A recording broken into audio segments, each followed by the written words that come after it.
Hey everybody, the Johnny Cage here, welcoming you back to some more of Let's Play Zelda 2, The Adventure of Link. Last time we left off, we went through the 4th palace, and this time, we're walking on water! That's right, we got the Pegasus boots, or Jesus sandals, as Pablo calls them. And we are making our way to the 5th palace, which is kind of the water palace, I guess, because it's actually on a very tiny island. But before we get there, we kind of have to navigate through a few invisible walls to reach our second to last heart container, which is great because we're gonna need every little bit of health for this next palace. But I say that at every palace we go to. Every palace is ridiculously hard in this game. Actually, you know what? I'm gonna take that back. This is probably, given the level we're at right now, and how this is kind of a maze palace anyway, if you know your way around here, it's actually probably, relatively speaking, the easiest palace in the entire game. And we're going to take a pretty direct route.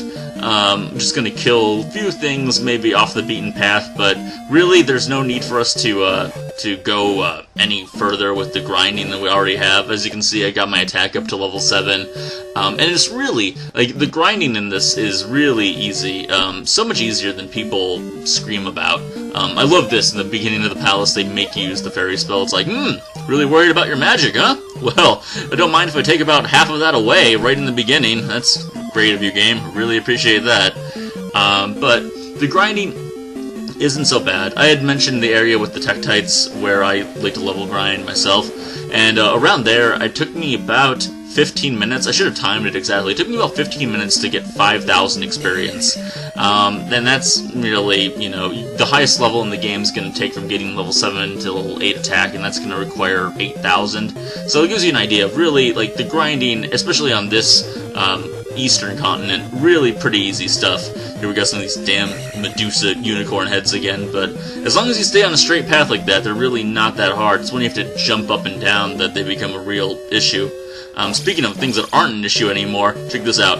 Boom! 2 shots to these red iron knuckles, quick 100 experience. That's what I'm talking about. That's the kind of love that you want Zelda to be giving you right there. And by Zelda, I mean the game, not actually her, but I don't know, man. Link's getting pretty old. You might be getting that kind of loving. We'll see what happens at the end, right? Ooh, can't wait to find out.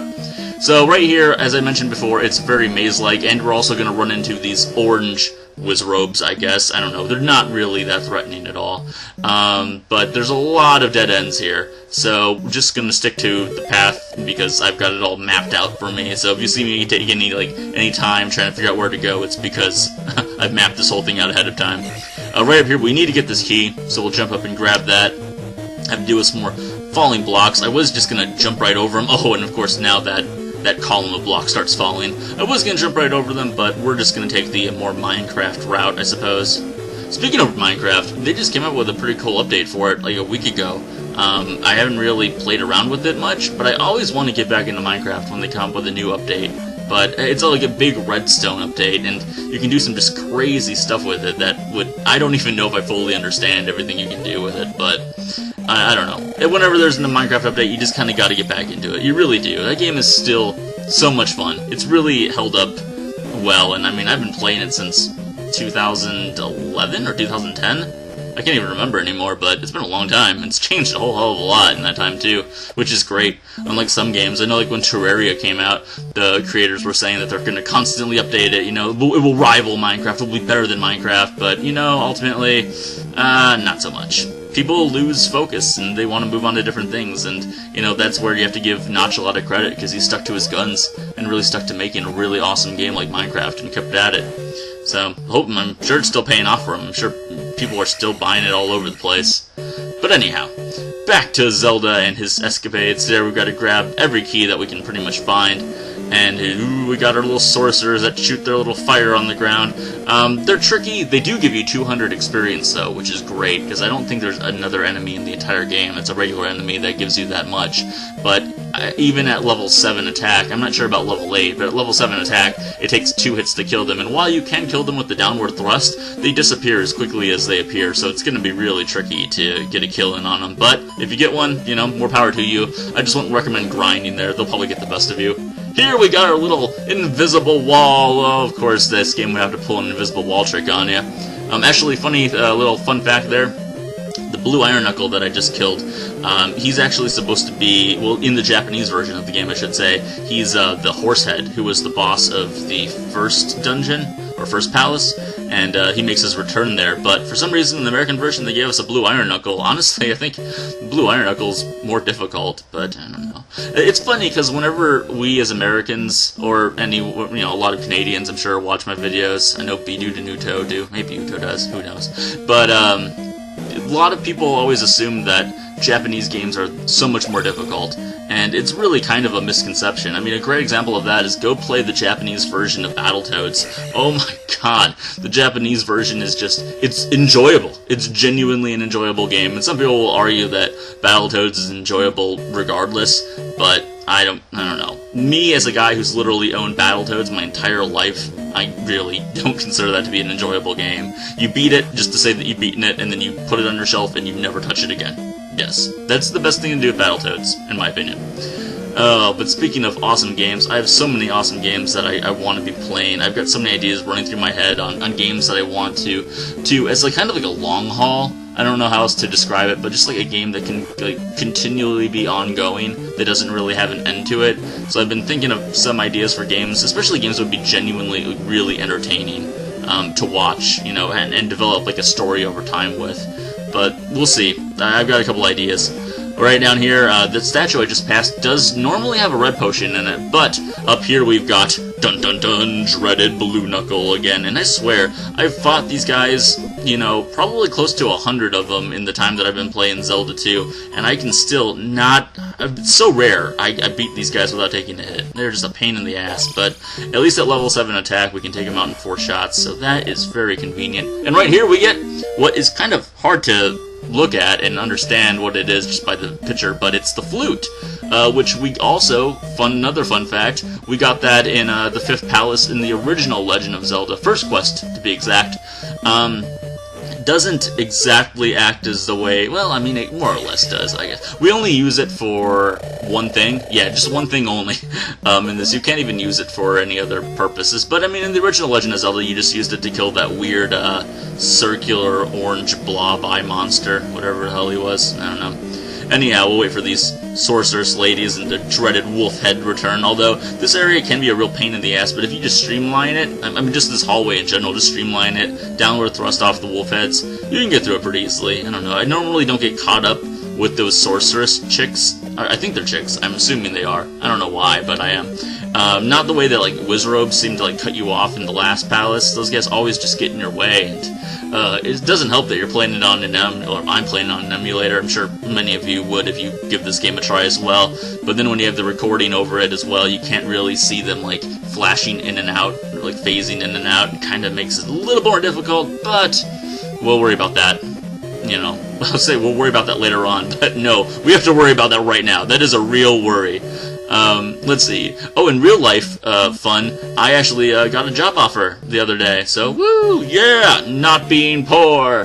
That is awesome. It didn't take very long either. It only took, like, probably, I was only unemployed for, like, a few weeks when it comes down to it. And yeah, I don't know, it's a combination, I think, of A, just having a little bit more job experience on your resume can go a long way, and B, I don't know, I think the economy is actually really starting to pick up. I think using the economy being crap is kind of a poor excuse now, because, I could do it, I'm sure anyone else can. I don't have a huge amount of credentials, necessarily, so, the jobs are out there if you want them, for sure. But down here, I just kind of went out in here and wanted to get a little bit more experience. I'm hoping that I can get enough experience to level up off the boss, but that might not be a possibility. We'll see. Like I said before, I really don't mind doing the level grinding. It's something that I honestly love level grinding myself, and it's not really a big deal. So going down there or to the left here, these are both optional places, but they're right here, so I figured I'll just go along. Only one shot to kill those hammer bros. That's pretty cool now. And we can upward thrust our way into a pea bag here. And of course, crazy ass bubble man. Jeez, I hate those fast bubbles. They are the worst. But as you might have noticed, because I've been hit by a ton of them this episode, that they really don't do much damage to me anymore. And you can downward thrust them really quickly at level 7. They probably don't take any more than maybe 15 hits, maybe even 10. I don't know. But anyhow, let's see, any Oh, nice, a red potion up there. Wow, I'm gonna be at full everything. Jeez. And I'm this far into the dungeon already. Alright, so we gotta go down here. The left is another optional place, just like the same optional place we were before, but we have a key at the end of this corridor, so we gotta pick that up, and might as well grab this pea bag while we're here. Oh, crap! Ambushed. Ambushed by old lady shooting fire. Oh, alright, we've all been there. Oh, hey, I killed one! Nice! Ah, that does not happen very often. The little orange iron knuckles, get out of the way. You're nothing now. And you just stay up there, because you don't want none of this. Yeah, that's what I thought.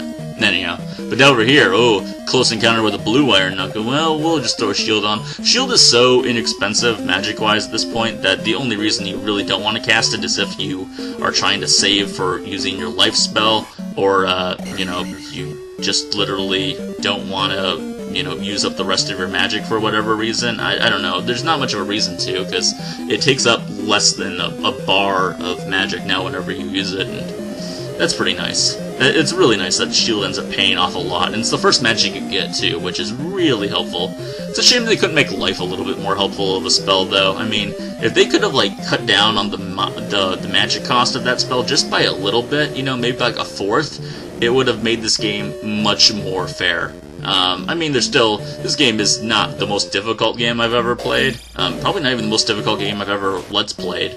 But, it's up there. It definitely is. It's surprising that more people don't talk about it when they talk about hard NES games, but, you know, it's not a game that gets played that much. It's the black sheep of the Zelda family, after all.